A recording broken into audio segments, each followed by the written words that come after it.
Welcome back to the channel. This is Roberto Full Curve Precision again. I uploaded a few videos today. One I did of the celebrating 100 subs. I have that up. We did a little bit of a range day. Nothing fancy, but just got the chance to go out and shoot. It's been a while. And put out a bowl full of water yesterday and it froze. Did a pretty good ice block. So I got the chance to shoot that. Please check that out. But one of the benefits of going where I go to is people leave brass. So picked up a whole bunch of different brass. There's a couple 270 casings I found, some 300 Win Mag, and a whole bunch of 5.56. And I have dies for all but the 270, for the 5.56, and for the and not for the 300 Win Mag. But I have a friend that has a 300 Win Mag, and I'm gonna start reloading for him soon here. So yeah. But in the meantime, there's some things I wanted to talk about. We were going over some other things too. One of the previous videos I did, two of them has to do with a 7mm slugfest, and some things have come up in conversation as far as things like whether or not certain factory data is accurate. Let me turn this just a hair. There we go. So yeah, whether or not certain 270, not 270, but general factory load data is accurate and appropriate. And the fact I've kind of come to appreciate is that a lot of stuff isn't really entirely accurate. There's a lot of data that gets skewed. It seems like some companies go back and forth and they don't always give the accurate information. They give what they want you to think. Like one of the biggest inconsistencies I found with using, even doing that slugfest, was that they had numbers, but they didn't use all the same barrel length. You'd find some cases, some of them had 24 inches, some of them had 26 inches, one had this twist rate, this one had that twist rate. And it's really, and then they also use different powders. They're not using all the same powders. I try to keep things as consistent as I can. One of the things that I mentioned before why I like using the Gordon's reloading tool is not because it's necessarily the most high-tech or that it's it's not necessarily that it has 100% accuracy, but the one thing it's really, really, really good at is understanding load data as far as your case fill and your burn rate according to your barrel length. So it makes it really easy and kind of fun to be able to toy with numbers and see what works and what doesn't. And I have found that consistently I can get pretty close to what the data says on there. Now, everything has to be done a little bit different. Every rifle is a little bit different. So I'm not saying it's a foolproof system. What I am saying, though, is that you can get some really good numbers out of it without too much difficulty. And so I feel like when I get some data out of it, it does a pretty good job, and I can do it without too many issues. Now, can you get faster numbers than what I was getting on paper? Yeah, you can. But there has to be some things that you're going to have to consider. It's not just a matter of, is it faster? But there's also, your twist rates. If you're using and if the other thing too is if you're using the same manufacturer of barrel, the tolerances between one company and another can change a little bit. I mean, still operate safely, but they can change. And so if you're using one type of load data and then you're going to another, it's not entirely accurate. And so using different manufacturers and such like that, and then changing up your barrel lengths just so you can pad your numbers is honestly a little bit stupid. And honest, it's kind of deceiving. Hold on a second. I need to grab a piece here.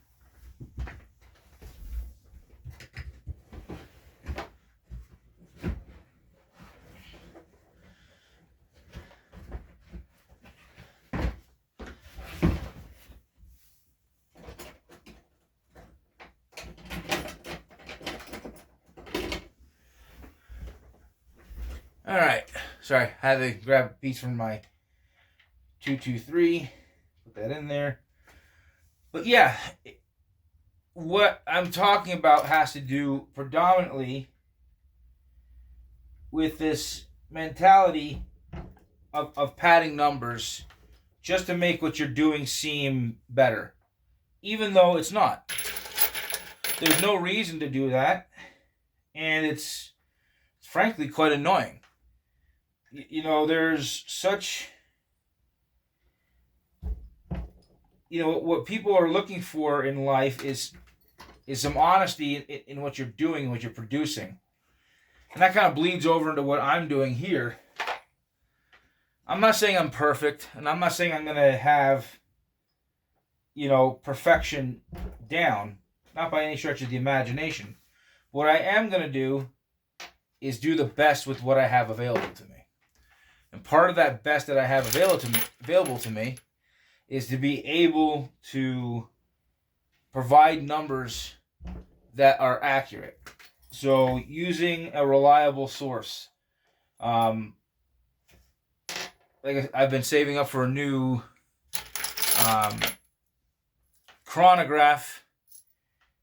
I'm hoping this weekend that the gunsmith gets back to me so I can go pick up my rifle, but we'll see if that happens.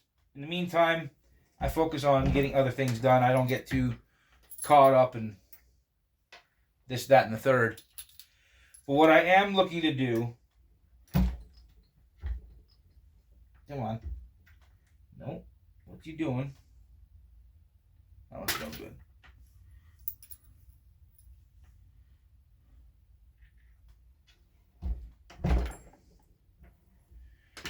What I am looking to do is be able to provide any data I have exactly as I get it out of my rifle.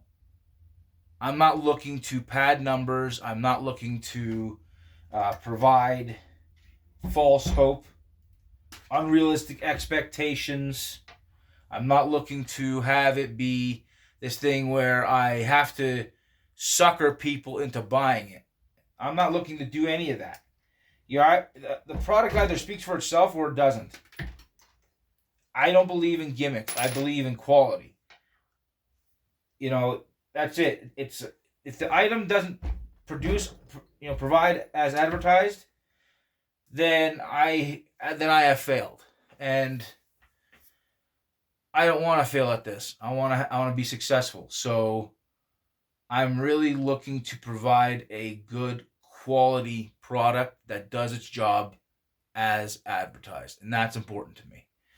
And I hope it's important to you guys too, and I want to see that, because I think that there's an excellent opportunity here to make some money.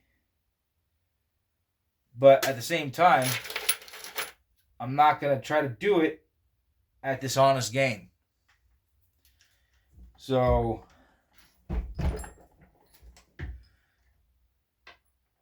I hope you guys you see this and you see the efforts I'm putting into it to provide honesty and transparency, and that you want to have what I'm producing.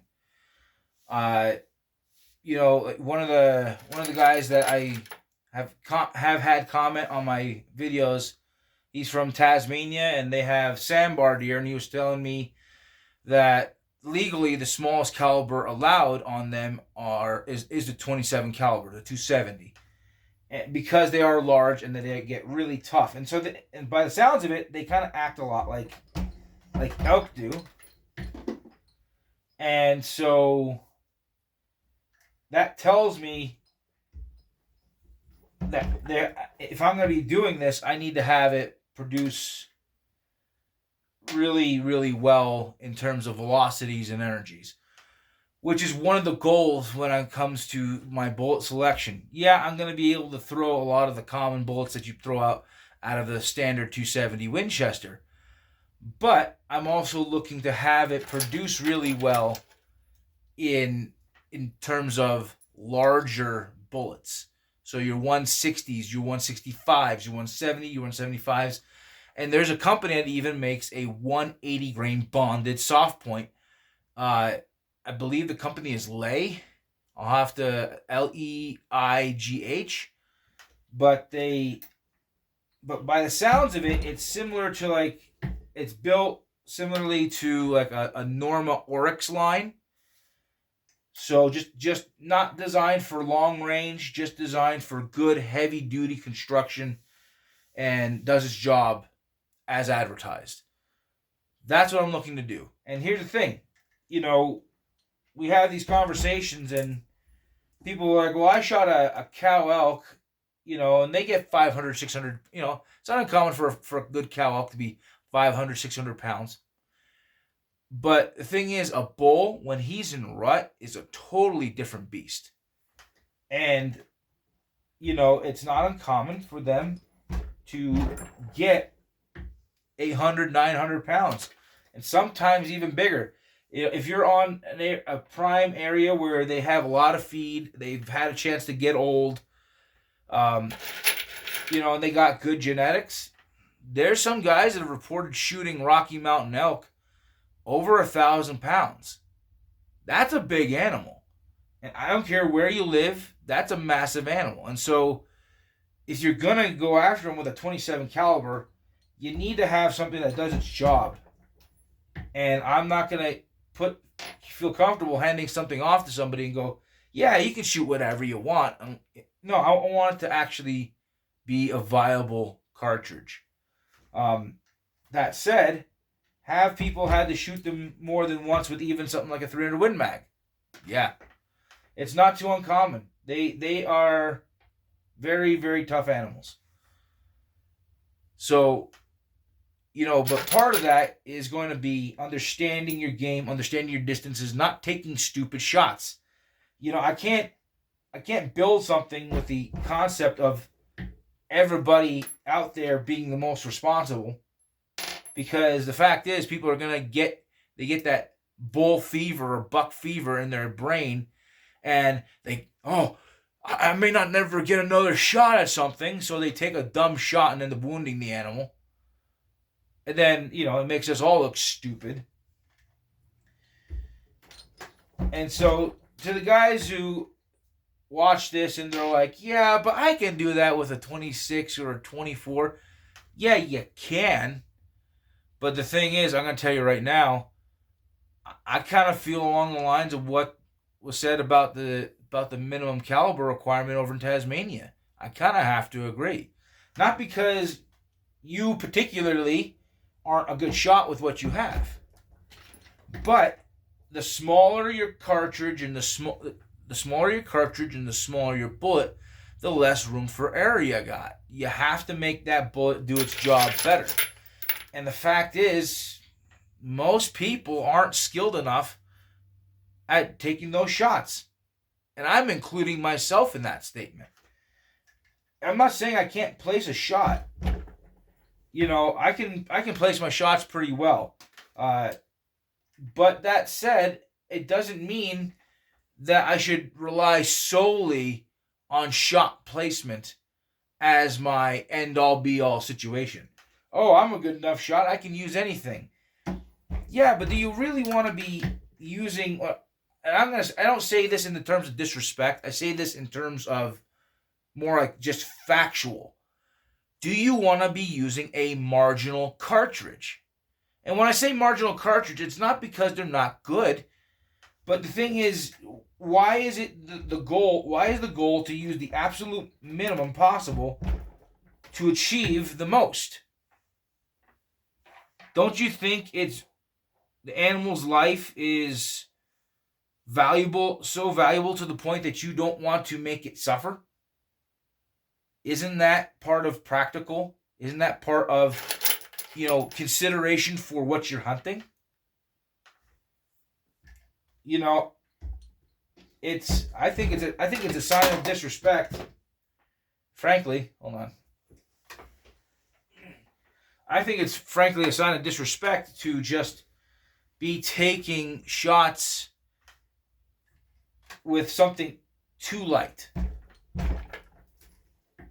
You know, you have to be exceptionally good at what you're doing in order to make a good shot. And I don't think most people are really that good at what they do. And not because they can't be, but because situations don't tend to lend to it.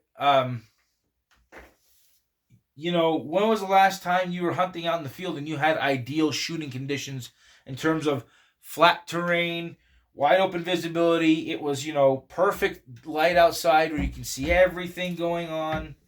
You know, when was the last time you had that? You really don't get that, do you? It's more often than not, it's uneven terrain. It's not the best wind conditions.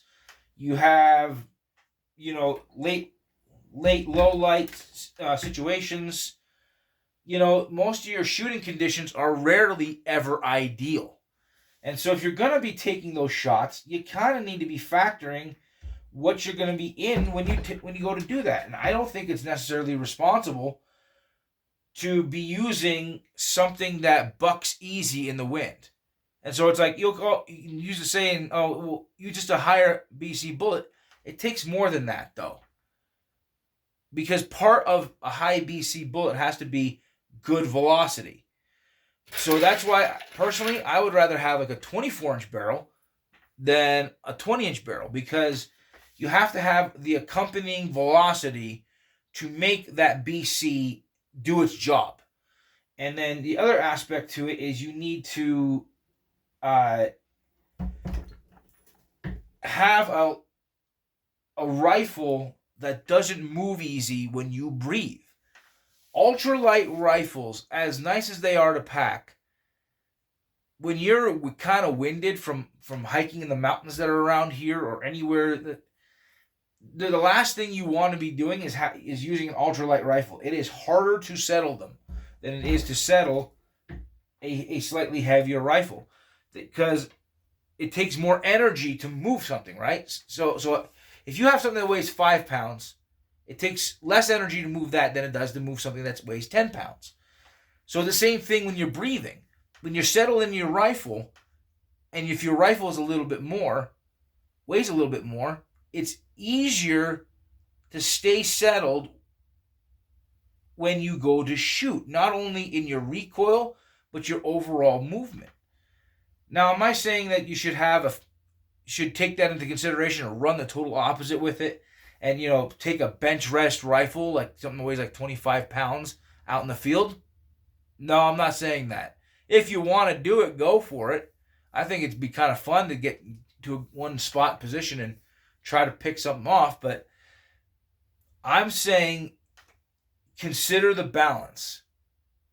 You know, I would rather have something that isn't too light in order to achieve something,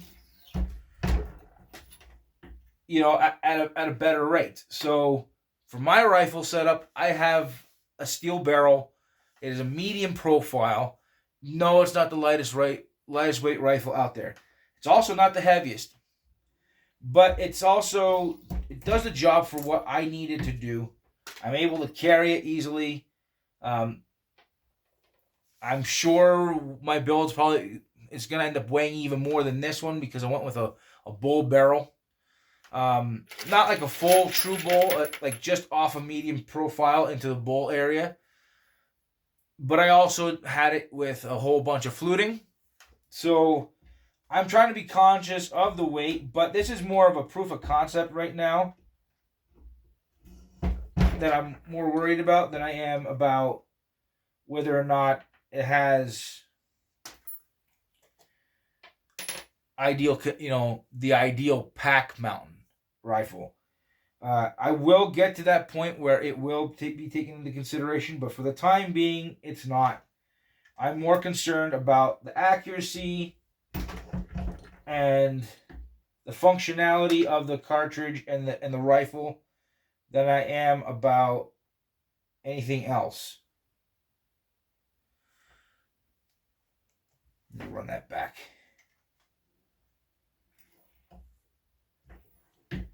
I'll resize that in a minute. But yeah, that's what I'm after. I'm after having something functional that works. But when you go to choose a lightweight rifle for this, I think that a carbon fiber barrel, like a 1-inch carbon fiber barrel, will be absolutely ideal, because it'll be lighter weight, but it'll also be stiff enough to act like a bull barrel. And that's going to be kind of key to all this, is going to be finding that happy medium to where everything works. That's actually going to be part of the next thing too, is I have in a standard 270, I have a 22-inch proof barrel. I want that I was off of a Savage. The action had failed, and I'm going to build with it. So I have a 22-inch 270 next to a 22-inch 27 Ibex. And I'm going to be able to do side-by-side comparisons showing the differences. Velocities, bullet weights, same type of achievement with the same bullet weights, what I can do, because that's part of the process. And then also having standard type grooving as opposed to one having 5R. And so I'm looking to do the best all-around comparisons I can. Like I said, this Bergara that I have, it's going to go to a buddy down in Idaho, the one that's helping me out with the website and the putting my designs on the computers, helping me with the engineering on these ammo boxes. So yeah, he's doing a lot to help me out. And he doesn't have his own rifle as of yet, but I'm going to be taking care of that soon enough. But that's my talk for today. I appreciate you watching me do this, and without your support, I wouldn't be here. So I appreciate all that you do. And please like, subscribe, share, comment. Hit that notification bell. There's a hype button you can hit in the comment section. Please hit that. The more you do that, the better it is. So I appreciate it, and we'll talk to you again.